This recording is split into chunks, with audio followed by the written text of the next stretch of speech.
안녕하세요. 니나노 코딩의 파이썬 네 번째 챕터 연산자입니다. 컴퓨터 프로그래밍에서 연산자는 어떤 식이나 값에 동작을 지시하는 기호를 의미하는데요. 연산자에 대해서 지금부터 함께 알아보겠습니다. 산술 연산자는 수치에 대한 계산을 할 때 사용하고, 파이썬에는 사칙 연산, 목과 나머지 거듭 제곱이 있는데요. 수학에서의 연산과 같은 내용이기 때문에 서로 다른 연산 기호만 확인하고 넘어가겠습니다.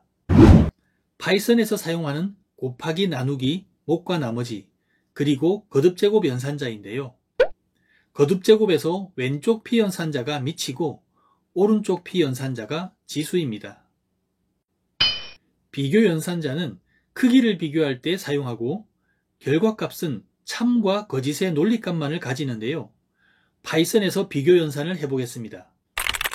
같아는 양쪽이 같으면 true, 다르면 false고, 같지 않다는 양쪽이 서로 달라야 true입니다. 크다는 왼쪽이 크면 true, 작으면 false고, 작다는 왼쪽이 작아야 true입니다. 크거나 같아는 왼쪽이 더 크거나 같아야 true고, 작거나 같아는 왼쪽이 더 작거나 같아야 true입니다. 문자나 문자열도 비교 연산을 할 수 있는데요. 컴퓨터가 문자를 인식할 수 있도록 숫자 코드에 문자를 할당시켜주는 아스키 코드가 있어서 가능한 것입니다. 아스키 코드는 7자리 이진수로 된 문자 인코딩인데요. 0에서 127 사이의 숫자에 문자나 기호를 대응시켜 놓은 것입니다. 따라서 A와 B의 아스키 코드는 서로 다르기 때문에 false고, 대문자 P와 소문자 P도 아스키 코드가 다르기 때문에 같지 않다는 true입니다. 참과 거짓 두 개의 논리값을 대상으로 하는 연산을 논리연산이라고 하는데요. 논리연산에서 P연산자는 참이나 거짓 중 하나의 값만 가질 수 있고, 연산의 결과도 참이나 거짓 중 하나가 됩니다. 그럼 파이썬에서 논리연산을 해보겠는데요. 그 전에 먼저 논리연산의 진리표를 보겠습니다. 이 진리표는 논리연산의 모든 동작 결과를 기술한 것이고, true는 1, false는 0으로 표현합니다. 이 표를 참조하면서 연산 결과를 보겠는데요. 논리곱은 양쪽이 모두 참일 때 true고, 논리합은 둘 중 하나라도 참이면 true입니다. 논리부정인데요. 참이면 false로, 거짓이면 true로 바꿉니다. 비트 연산은 이진수를 사용하는 비트 단위의 논리 연산인데요. 비트 논리곱은 양쪽이 모두 1이면 1이고, 비트 논리합은 둘 중 하나만 1이라도 1입니다. 비트 배타적 논리합은 양쪽이 서로 다르면 1이고, 비트 논리 부정은 1이면 0, 0이면 1로 변경합니다. 왼쪽 시프트는 지정한 수만큼 비트를 전부 왼쪽으로 이동시키고, 오른쪽 시프트는 부호를 유지하면서 지정한 수만큼 비트를 전부 오른쪽으로 이동시킵니다. 파이썬에서 비트 논리곱을 해보겠습니다. 10진수 10과 12에 해당하는 수를 연산하면 결과는 8인데요. 비트 단위로 확인해 보겠습니다. 비트 논리곱은 어떨 때 1이 될까요? 그렇습니다. 대응되는 비트가 모두 1일 때만 1입니다. 따라서 비트 논리곱의 결과는 8이 됩니다. 이진수 1000이 왜 8인지 혹시 헷갈리는 분은 세 번째 영상 컴퓨터의 데이터 표현 방식을 보면 금방 이해가 되실 겁니다. 이번에는 비트 논리합을 해보겠는데요. 마찬가지로 10과 12를 연산하면 결과는 14인데요. 비트 단위로 확인해 보겠습니다. 비트 논리합은 어떨 때 1이 될까요? 그렇습니다. 둘 중에 하나만 1이라도 1이 됩니다. 따라서 비트 논리합의 결과는 14가 됩니다. 이번에는 배타적 논리합인데요. 마찬가지로 10과 12를 연산하면 결과는 6인데요. 비트 단위로 확인해 보겠습니다. 배타적 논리합은 어떨 때 1이 될까요? 그렇습니다. 서로 다르면 1이 됩니다. 따라서 배타적 논리합의 결과는 6이 됩니다. 이번에는 비트 논리 부정을 해보겠습니다. 10을 비트 논리 부정하면 결과는 마이너스 11인데요. 비트 단위로 확인해 보겠습니다. 비트 논리 부정은 비트가 1이면 0, 0이면 1로 변경하기 때문에 1010은 0101이 됩니다. 이렇게 반전된 값을 1의 보수라고 하고 1의 보수에 1을 더한 값을 2의 보수라고 합니다. 2의 보수는 컴퓨터가 음수를 표현하기 위해서 사용하는 것인데요.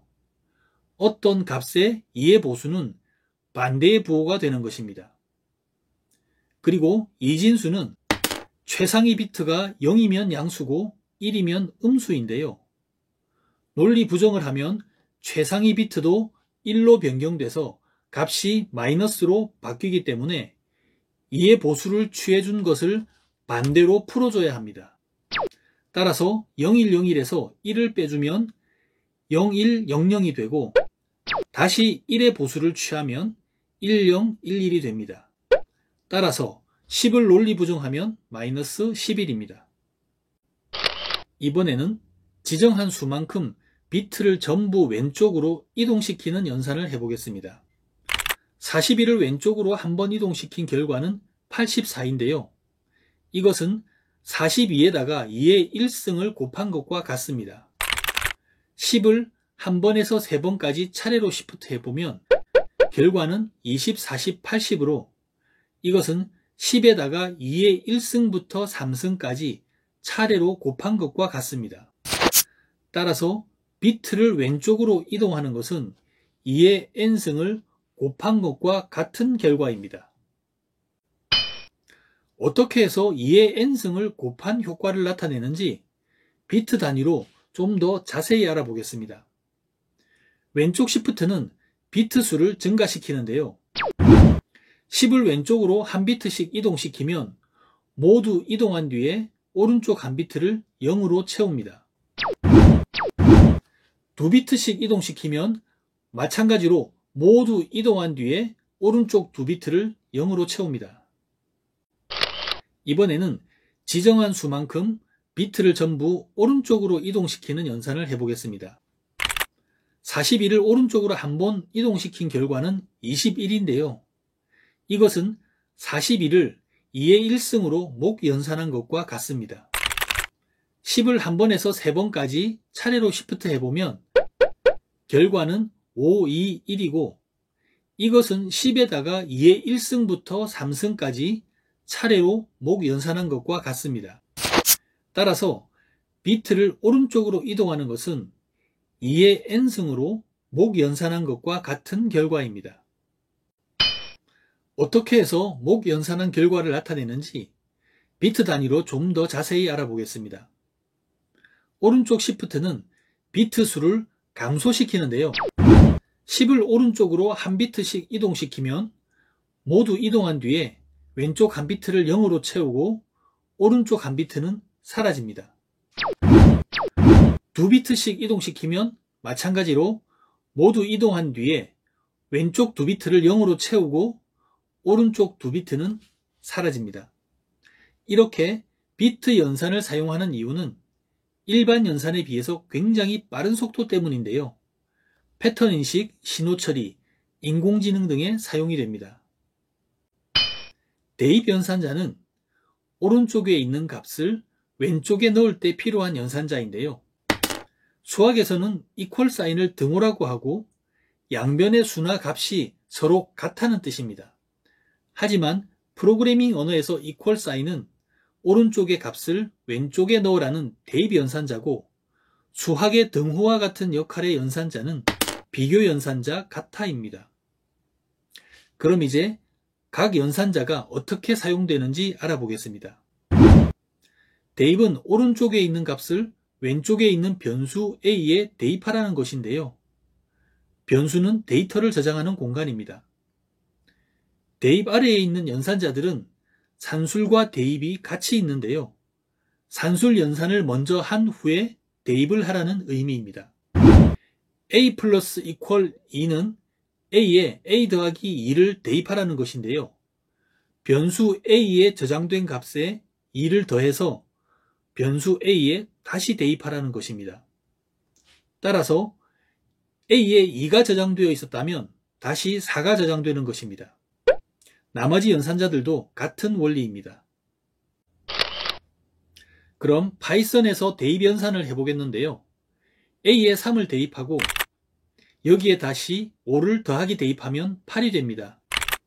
또다시 6을 빼기 대입하고 7을 곱하기 대입하면 14가 되는데요. 여기서 잠시 영상을 멈추고 A가 14인 상태에서 파이썬을 이용하지 말고 다음 연산을 직접 계산해 보시기 바랍니다. 계산해 보셨나요? 파이썬에서 연산을 했더니 이렇게 소수점이 붙어 있는데요. 나눗셈을 하게 되면 변수 A의 자료형이 정수형에서 실수형으로 자동으로 바뀌기 때문입니다. 파이썬은 여러 연산자가 같이 있을 때 먼저 계산할 연산자의 우선순위가 정해져 있는데요. 일부러 암기할 필요는 없고 필요할 때마다 참조하다 보면 자연스럽게 기억될 것입니다. 이번 영상에서 알아본 내용들을 문제를 풀어보면서 확인해 보겠습니다. 다음은 연산 결과가 잘못된 것을 고르는 것인데요. 영상을 잠시 멈추고 풀어보시기 바랍니다. 10 나누기 2는 5.0인데요. 파이썬에서 나누기를 하면 자동으로 정수형에서 실수형으로 바뀌기 때문입니다. 따라서 1번은 틀린 것이고 9를 2로 목 연산하면 4기 때문에 2번도 틀린 것입니다. 7을 3으로 나머지 연산하면 1이기 때문에 3번은 맞고 2를 5번 거듭 제곱하면 32이기 때문에 4번도 맞습니다.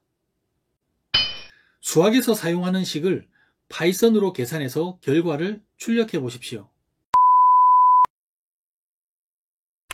1번은 거듭 제곱의 밑과 지수 표기에 주의하면 되고 2번도 1번과 마찬가지로 거듭 제곱에 주의해서 계산하면 어렵지 않게 계산할 수 있습니다. 3번은 비교 연산을 하는 것이고 4번은 산술과 비교가 같이 있는데요. 산술 연산자가 비교 연산자보다 우선순위가 높기 때문에 산술 연산을 먼저 하고 비교 연산을 하면 됩니다. 이번 영상은 여기까지입니다. 다음 영상 자료형과 변수에서 뵙겠습니다. 감사합니다.